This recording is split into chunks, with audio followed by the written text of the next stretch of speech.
deal Harry and Meghan made with Spotify is reportedly worth around £18 million, and while musicians like Neil Young and Joni Mitchell have requested their music be removed from it, the couple have been criticized for seemingly putting money over morals. One online commenter fumed, "You can't have it both ways, seems their morals go out the window when it comes to money." But our source says they're not concerned. Their ambition to make money has never been higher, nor has Meghan's desire to return to the entertainment sphere with Harry by her side, explains our insider close to the Sussexes, who also have a £100 million deal with Netflix.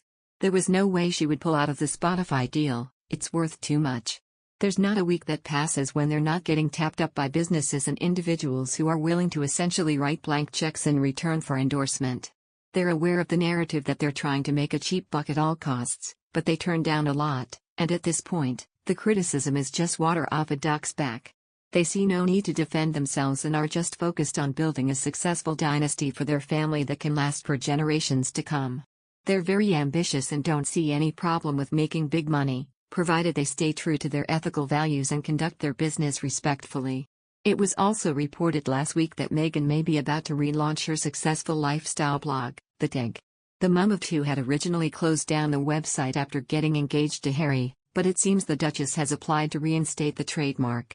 The Tig will be relaunched with a ton of their own cash, along with cross-partnership deals and outside investment, our source reveals. And while it's exciting, there's no doubt it's also a huge gamble. They insist they've got this and it's all going to turn out fine. They'll be billionaires in due course and use that money for the greater good. It doesn't cross their mind that they may be biting off more than they can chew. On the other hand, a royal biographer has said that Meghan Markle could learn from how the Duchess of Cornwall has navigated life in the public eye, despite the abuse she received at the start of her relationship with Prince Charles.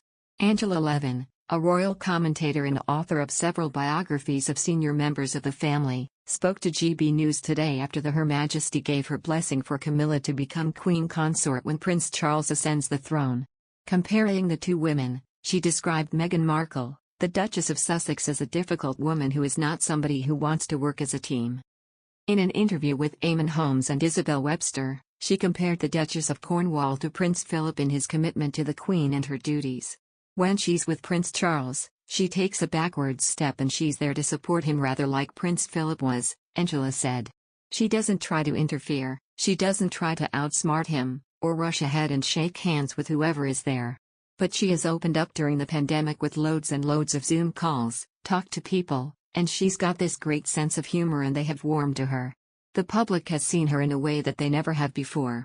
She works incredibly hard and I think the Queen feels quite rightly that she justifies it. She's also never complained about anything. From the time she was most disliked, before she married Prince Charles, people were attacking her in every possible way. She never complained and just got on with her life quietly. She stayed in her home for months on end because she couldn't face the nastiness. But she never blamed anybody and never tried to win people round, she just waited. I believe she felt that if you give people time, they will see what I'm like and then they can make up their minds. Presenter Eamonn responded to say that it was a gradual build-up of her reputation, and after experiencing the abuse for circumstances around the start of Camilla's relationship with Prince Charles, she has come out of the other side. Asking Angela if she thinks there is a lesson in Camilla's story for the Duchess of Sussex, the royal biographer describes Meghan as a very different personality. She continued, Camilla comes from a solid background, she had parents who loved each other and brought her up in a very easy way. I think that the Duchess of Sussex needs to prove herself non-stop. She takes on everything she possibly can because she needs to be out there in the front. She's not somebody who wants to work as a team, where Camilla doesn't want to put herself out in the front. She, Meghan, has to win, and we've seen that with all these legal charges. Very, very difficult woman, I think.